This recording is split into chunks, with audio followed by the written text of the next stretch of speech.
So fake agents. So these fake agents, they were taken into custody. They ingratiated themselves with Secret Service, and including the First Lady's own security detail. She is one of the most protected people on earth, and these fake agents compromised her security detail. Her bodyguard was put on leave. 4 members of the Secret Service were put on leave. We still don't even know if they had actual contact with the First Lady or even the President. We have no idea. So they're charged with impersonating federal law enforcement, all kinds of stuff. They got a whole bunch of stuff. Well, here it gets crazier. So I had this headline, as I said, keep this we were just talking about in mind. So they said that 2 Iranians belonging to the Islamic Revolutionary Guard's covert action, their Quds Force, have been plotting to assassinate former National Security Advisor John Bolton and others, etc. The Washington Examiner did a whole story on this, that this was about the nuclear accord or whatever, which is not an accord. And they said that there were apparently, there was a possibility of sealed indictments against these, they never named them. But they said that there have been all these Iranian threats that have been made previously, and there was a Washington Examiner report in December of 2020 where Congress quietly extended Pompeo's diplomatic security service protective detail beyond his government tenure because of these threats. So there was a lot of questions about, how widespread was this, and Biden administration officials were concerned about indicting Quds Force officers for assassination plots in the U.S. because they didn't want to complicate anything going towards the Iran deal. And so now we have this story. They apparently had access to all kinds of stuff. These Iranian guys, because apparently they're Pakistani and Iranian visas that were found on them during their search. They were found in their possession.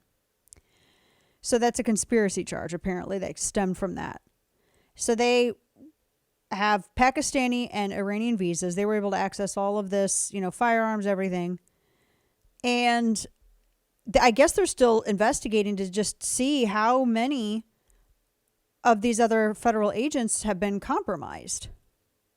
And now they apparently have ties to Iranian intelligence. This is one of the latest developments. Specifically, what I just mentioned in that Washington Examiner piece from last month, the Revolutionary Guard Corps. So they were posing as apparently various different officers and employees of the U.S. government, including federal law enforcement agents. And they still don't know the end game. They believe it could be, they suspect terrorism because of their ties to the Revolutionary Guard. They don't know really a lot. So to reiterate, our intel agencies don't know how our intel agencies were compromised by 2 Iranian, maybe or not, Revolutionary Guard members who may or may not have been plotting like a terrorist assassination. We have no idea who was funding them. We don't know anything. And who knows? And the gifts were of such high dollar that investigators are pretty much assuming it was a foreign government behind the plan. Our intel agency. So as I laid it out in the email that I sent out, you have 2 fake agents that infiltrate the protection detail of one of the most protected people in the world. They showered Secret Service with expensive gifts. They had access to everybody. Who vouched for them to get them this far? You can't just be try to fake being an agent and show up and be like, hey, it's me. I want access. Who vouched for them to get this far? Where did they get the money to spend? Our intelligence agencies were so busy investigating and nabbing people for unlawful parading. Our intelligence agencies were so busy apparently organizing kidnap plots for Gretchen Whitmer in Michigan.